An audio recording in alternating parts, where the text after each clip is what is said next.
Good evening. Welcome. Those of you who joined us last week, who watched last week's episode, welcome back. For those of you who are tuning in tonight, that's great as well. Each class out of this 4-week mini-series is really tidbits, ideas, and insights that are practical without the other aspects of it. Of course, as a package, it's even better. So if you're just joining us the first time this week, enjoy tonight's class, and I encourage you to go back and review and go through last week's class as well. Very, very briefly, just to fill us in. Last week we spoke about the power of composure. And one of the aspects that we discussed was that if we're looking for a new approach to connect to our children, we need to find a way to not allow our natural reactions and our natural impulses to kick in. Because any situation that happens, we will have a tendency in one direction. So we need to find a way to pause and then react in the proper manner. And that was through composure.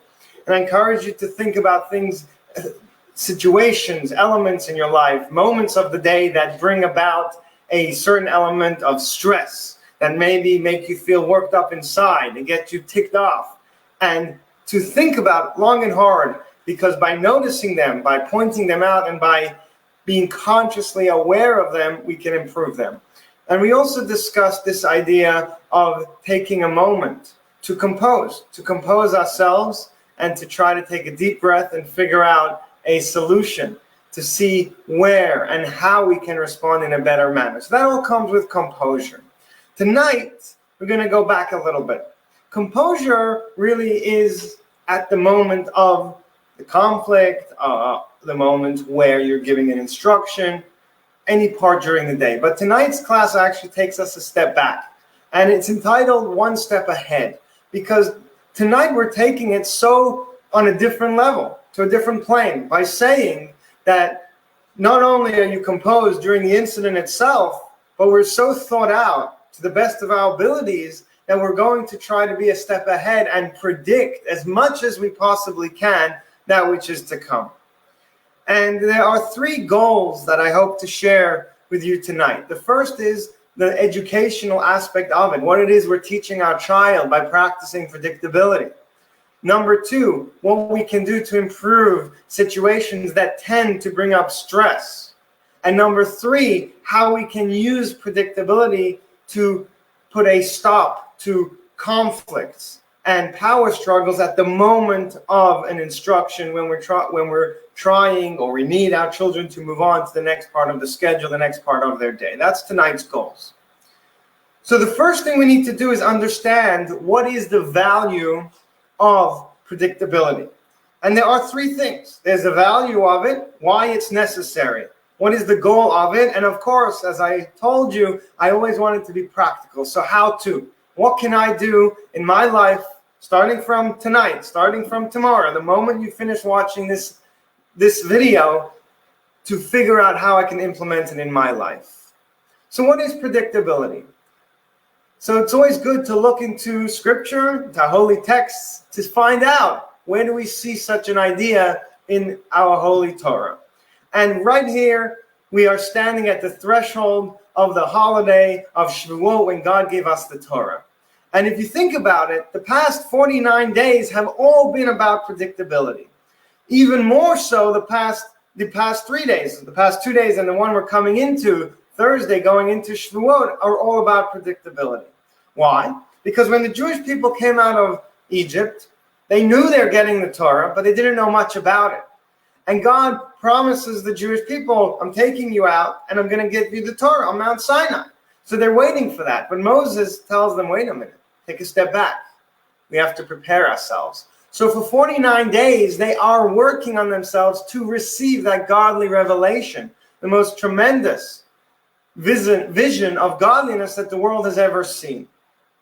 And then it comes even closer to that time, and you read the verses in the book of Exodus where it discusses it, and it's actually in great detail.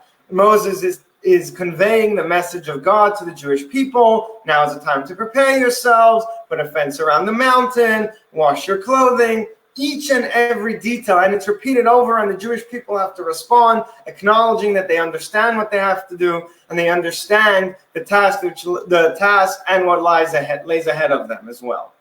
And you think about that, so God is coming as a great revelation. What's the difference? Why prepare them? And of course, the predictability aspect over there is that the Jewish people can mentally, spiritually, and emotionally prepare themselves for what is to come in the best way possible. And of course, as you may know, even that was still not enough, because the revelation of God on the mountain was too great for the Jewish people to handle. But at the same time, we see clearly how God places an emphasis on these 3 days of preparation, where he simply could have said, I'm coming right now, get ready. I'm God, I could do whatever I want. Yet he wanted the Jewish people to be vessels, to be fitting and ready to receive God's blessing, God's vision and blessing, and all of that which came along with the vision at Mount Sinai.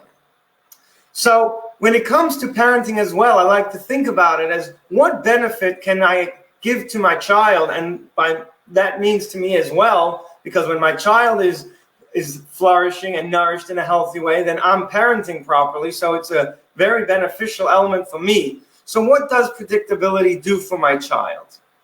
And we'll go with the behavioral element first, because we're looking at education.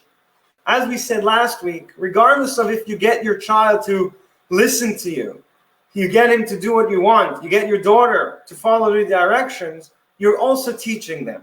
So yes, it's true, maybe yelling and screaming and harsh punishments work. But again, you're ingraining an education in them. So the first thing that predictability does is it actually reduces stress and trauma in the child, which means that when they are faced with a challenge later in life and they need to use the skill of self-regulation, they may not be able to do that. Their stress level will be up, and the trauma that they may have felt, which could be avoidable, which is what we're getting to, is something that is lost if we don't actively and consciously try to educate them in that way. And I want to share with you an interesting study which shares this idea. So they did this study on animals, and then I'll get to the second stage in a bit, what they did with the children.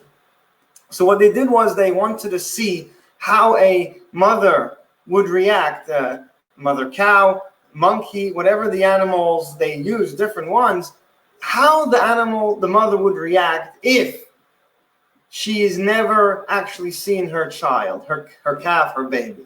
And the mother was ready to deliver, and they gave her a C-section. And those conducting this experiment realized that, hey, the mother did not want to look at the baby. It didn't recognize it. It didn't see it as its own flesh and blood, which was strange, because there are so many elements about a baby that are similar to the mother. We should draw them together. Yet the stress and the trauma, what the scientists found over there, was that it was so tremendous on the animal that it actually was not able to, because it had predicted, so to speak, for the birth of a child, and it never experienced that birth. So it was lost on it. And of course, to prepare an animal for a C-section, it was an impossible thing. So what predictability does, it allows us to prepare. Now, it's not a guarantee. It's a skill that helps you live in the real world. So I'll give you two examples. A fisherman, a professional fisherman who goes out at sea to catch fish, does not know for sure each and every time they go out that they'll be successful and they'll catch X amount of pounds of fish that they would like. But they are good at reading the weather, reading the seas, making sure their equipment is working well. So when they set out on their journey, it's as predictable as possible. They're not expecting a storm that day. They're not expecting no fish that day because they've scouted the area for a place where there is an abundance of fish, so on and so forth. And the same thing is with a restaurant. Every single day when a restaurant owner opens up, they don't know specifically that they'll sell every burger on every steak or every pizza. But what they do know is that they have a clientele, and that yesterday so many burgers went, and people like this food and not the other food. So they can be predictable, and they can regulate what they need to do, what they need to, the expenses, and put the workforce in the right direction to be as successful as possible. So it's not a guarantee. And it might be a setback. It might be an unexpected letdown. But they put themselves in the best place possible. Now, if we are never giving our children the opportunity to predict the future, to think about an upcoming circumstance and how they can make it successful, we're actually removing from them and denying them that privilege of learning self-regulation and predictability when they grow up as well. So they need that skill, and we need to teach it to them, because if we don't teach it to them, they won't get it. And every time, if we shield them from upcoming instances, doctor appointments, babysitters that they may not love, anything else that we could think of, a visit, going somewhere, going a place that it's not necessarily their most favorite, if we don't allow them the opportunity to predict that and share their emotions about how they feel, then they'll never learn how to self-regulate. And this is really going back now to the second part of the study, when they took children. And they took children from very different backgrounds and very, very different places. In fact, they compared kids from Finland and California. And the truth is that the society and the way of life in Finland and the social scene in Finland is very, very different from the social scene in California. And you might say those two very vastly different living places should have a very deep impact on children. And yet what they found was that there was a great similarity between all children to those who had predictability growing up and those who were not given that opportunity. Those children who were given that predictability opportunity by their parents growing up were actually able to self-regulate, and they were able to blend into society as a mature, more successful adult. And that was regardless of where they grew up. Children from Finland and California, as different as they can be, there were similarities in that those that were taught predictability were given that step ahead in the life, in the workplace, in the workforce. So that's number one. Just to recap very briefly, the first and crucial benefit of predictability is actually teaching a skill, a very important skill, because we live with it. All our decisions are predictable. We think about when we should go somewhere because of traffic, maybe because of price. So we are learning to self-regulate ourselves. It is also important that we allow our children to learn that as well. And if you think about now a situation like Corona, when there's so much unknown, we need the skill of self-regulation to be able to not lose it completely when something unexpected happens. So don't deny your child of this opportunity. So that's on an educational level. But let's take it a little more practical. Where do we see the power and the benefit and the need of predictability in our parenting on a day-to-day basis? So that I divide into two parts. The first one is looking in the future, big events to come. Things like, as I mentioned earlier, doctor appointments, visits, guests. The second one is elements like right now. I need my child to stop coloring and go eat supper, to stop coloring and she needs to take a bath. So in those two places, we can use predictability very efficiently and very successfully as well. And the truth is they are both about regulating the outcome, the reaction of the child. So let's start by getting in the mindset, getting personal with ourselves.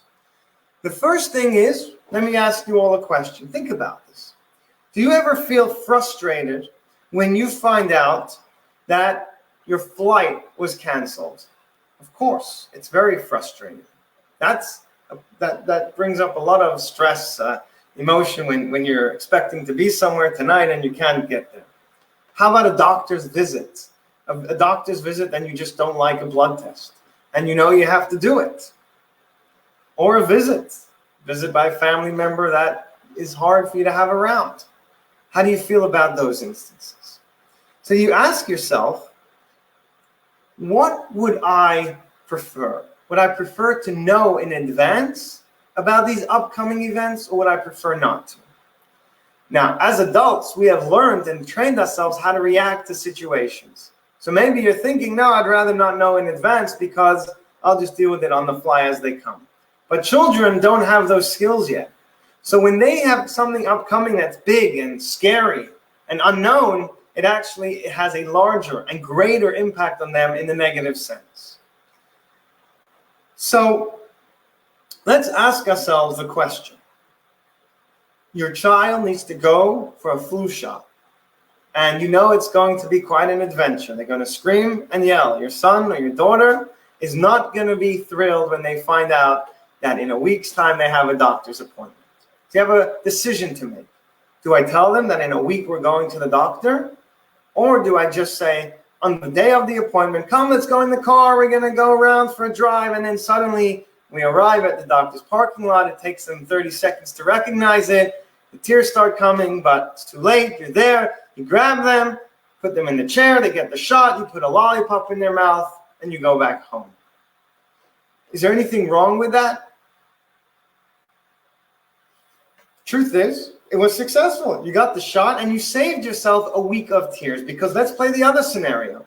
You just put down the phone with the secretary, and you now have to tell your son or your daughter, hey, Sammy, the doctor is going to be giving you a flu shot next week. The immediate reaction is tears, hysteria, fear, I'm not going, anger, frustration. Every child reacts differently. Most don't react happily and excited. And now you have to deal with that. And hopefully you'll deal with that properly, with empathy, with understanding. And then they'll go to sleep that night. And guess what? Tomorrow, they're still thinking about the doctor. And that can go on for a couple days.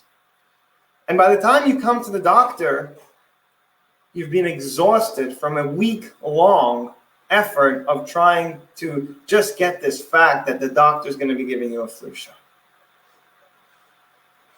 And this is where the power of predictability really comes in. The power of helping our children be prepared for what's to come.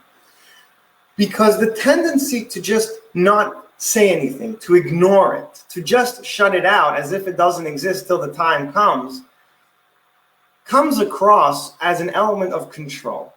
When our child is breaking down in tears and fear of the doctor, and we don't know what to do, it's really our lack of control at the moment that gets us frustrated. Because if you think about it, we didn't do anything. The child is going to the doctor. You're the parent, you made that decision. You just don't feel that you have the tools to deal with the temper tantrum, the fear, the anxiety of the child. But if we never allow our children to express themselves, to share that feeling, then they will never know what it is like to build up for something difficult or challenging. Going back to the self-regulation. There's a big test coming up in university. They won't necessarily know how to handle that because their emotions were never expressed and heard. And I want to share with you a very personal story where I saw this. This was a big change in our life with he was 3 at the time. 3, almost 4. And my son needed a cavity filled by the dentist. The dentist wanted to give him a drink to put him to sleep so that he could work on the cavity without any problems. You know, little kids squirm, they scream, they don't always cooperate with the dentist. Me and my wife discussed it and we said, hey, doc, is there any way we can just do it without putting him to sleep? Just try. Maybe like with the gas, just with a numbing shot. And the doctor said, look, I'm willing to let you try once. But if it doesn't work, he's coming back and he's going to have to do it that way. And we said, fine. So 2 weeks before his appointment, we told him he's going to the dentist. And of course was the expected tears and fears and anxiety. And we dealt with it with empathy, with understanding. We walked him through the process. That was one day. The next day he remembered and he was hysterical again. Eventually, my wife wrote him a predictability book. Very simple, but literally a book. We went onto Canva and we created a book. It said, I am going to the dentist, which gives clear direction. There's no choices there. It's very clear. You are going to the dentist.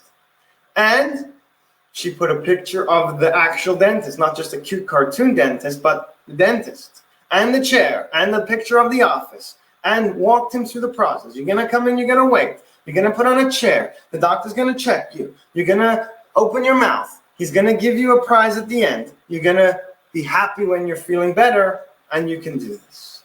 And for about 10 days, we went through this book. Some days he was more anxious, some days he was less anxious. As the days got closer to the appointment, he was more curious, lots of questions. What about this? What about that? The night before, there was very clearly expressed fear. So it wasn't hysteria, it wasn't anxiety before something big, but nothing that we felt was beyond and too impossible to deal with. And we came to the dentist, and I went with him, and I put him on me, and he did a great job. Was he perfect? No, he wasn't perfect, but he wasn't bawling. He didn't pull away the doctor. In fact, as we walked in, he said, "Hey, that's the doctor from the book." And I said, "Yes, you got this." And after about 7 minutes, he finished his procedure. I remember I texted my wife, and I said, "We're done." And she said, wait, you're done, meaning he didn't make it? I said, "No, he was great." And we come home, and he's dancing around the house. "I did it. I got this. I did it." And that was really the moment of change for us, and we realized this is the way forward. And then a few months later, we had the same experience with the flu shot. The year before, exactly as I described, keep it quiet, keep it hushed, stuff your pockets with candy, dump them in the office, put the candy in their mouth, and wait till next year. And we decided we're going to try it differently. And thank God, all of them were fine. They knew what was coming. They weren't excited, but they were ready for it. It was predictable. So we need to think about our children. What areas and elements in their life might be something that is difficult for them? And how can we prepare them? So we may not be having babysitters now, but maybe there are things like Zoom school that your child has a hard time with. You can walk them through that process.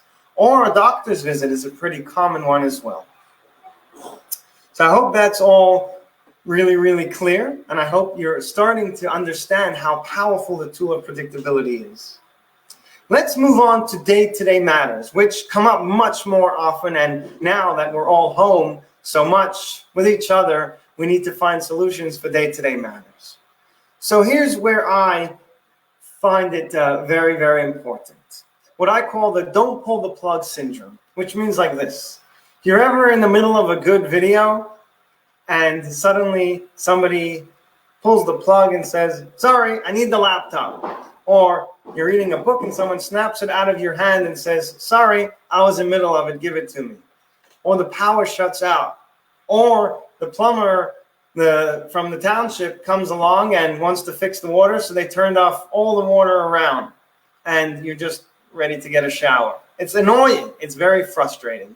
Imagine that they told you in 1 hour the water's shutting off, or in 1 hour doing a maintenance on the electricity will turn it off, give you a heads up. It doesn't make it enjoyable. We still want our electricity, but at least you had that moment of preparation. And where do I see this by children a lot? We see this when a child is in middle of something, engrossed in something. And we need them to stop that activity and change, to transition to something else. So maybe it's coloring time, and it's time to stop coloring, to clean up and go into the bath. Maybe it's time to go have dinner. Whatever it might be, this comes up a lot. Because think about it, any transition for a child is a big shift. As adults, we can transition easier between things. Also, you're the parent. You know in your head that now it's 5:30, and at 6:15 you want to serve dinner. So in your head, you're all predicted. You're prepared. You're ready. You've got dinner cooked. You just didn't share that with your child. So imagine, before you gave any transitional instruction to your child, any instruction to stop what they're doing and go do something else, go to change to a different activity, imagine you gave them a 2-minute warning, a 2-minute heads up, and said, "Hey, in 2 minutes, it's supper time. Finish up. I see you're in the middle of a movie. In 1 minute, we're stopping and pausing for bath time. It's time to get into pajamas in 2 minutes. I'm going to put on the timer when it beeps." It's amazing and eye-opening to see how much that helps, because we have to put ourselves in their shoes as well. We don't like it when we're suddenly hit with a surprise. It's the same thing for the children. Now, in your head, of course, it's supper time, it's bath time, it's bedtime, it's wake-up time, but they don't know that. So you need to share it with them. So before you say anything to your children, think for a moment, again, always back to composure, and say, is it really such a big deal if they watch that video for an extra 30 seconds? And usually the answer is not. Usually we're not in such an urgent rush that we can't allow them for an extra 30 seconds.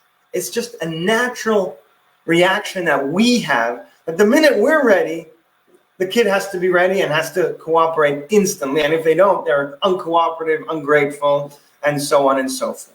And I remember thinking this in my head as I practiced it more and more, talking to myself, because I believe it's important. Because if we want our intellect to rule our emotions, if we want our conscious side to rule our natural impulses, we have to talk to ourselves, hear the words. And I remember saying to myself, I just served dinner. And now I want them to stop watching the video that they were watching and come eat dinner.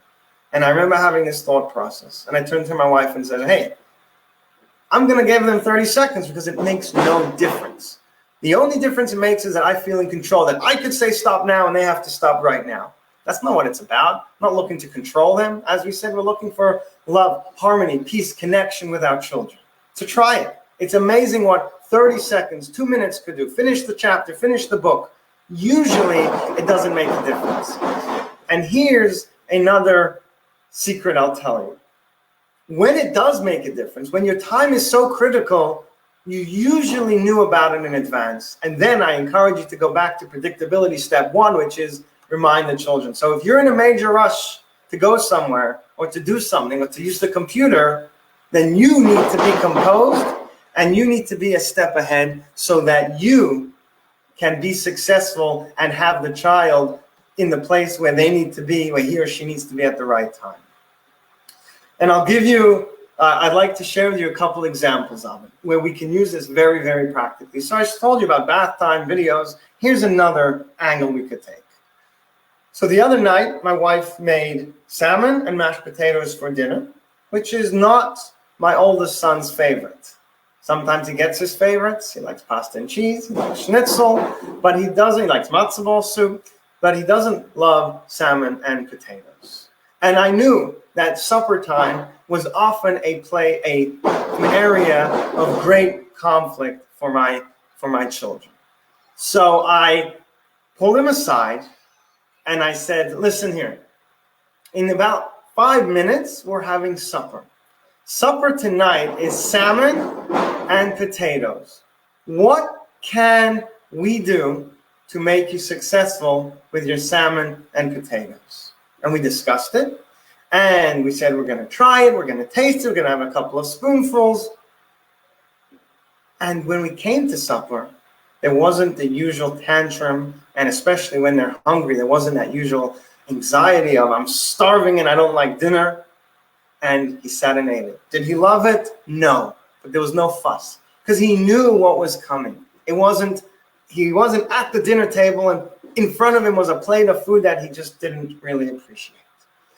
So that was using it in a little bit of a more creative way, where I predicted a situation where I knew there might be conflict, I knew there might be a struggle, I knew there might be a tantrum, and I was able to play it into a place where actually he was successful. And that is going back to our first discussion of composure. It's so important to know what gets ourselves upset, but also finding patterns in our children. When we consciously read our children, we can consciously prepare them and prepare ourselves to react appropriately. So nothing changed. He didn't like salmon. He didn't like it 2 weeks ago when he had a tantrum about it, and he didn't like it much more the day that he didn't have a tantrum about it. But I was prepared for that, and because I was prepared for that, I helped him prepare for that. And that is parenting with connection, because we read him. It's not what I want. It's not what I need. It's not the control that I need to have. It is the control of the situation by thinking ahead. And again, it always will boil down to composure. Composure at the moment, and also composure by predicting what's to come, by recognizing where your weaknesses are and strengthening them, and recognizing the struggles that your child has and trying to make them successful, not coerce them, not to force them into cooperation. And one of the most practical elements of predictability is creating routines. We know our children love and thrive in routine. And that's why this whole Corona situation has been difficult for the many children, because they don't have that structure that they thirst for, that they need, that they live for. But what we can do is create an element of routine within the craziness or within the elements that are going on around. And you do that by being upfront with your child at a time when they're available, when they're in a calm mood. Maybe they're going to sleep. You could talk about the next day. The routine could be as simple as when you sit down at the table, you need to wait till you're done. And when you're done, put your plate in the garbage or in the sink. That's a routine. You're teaching them something.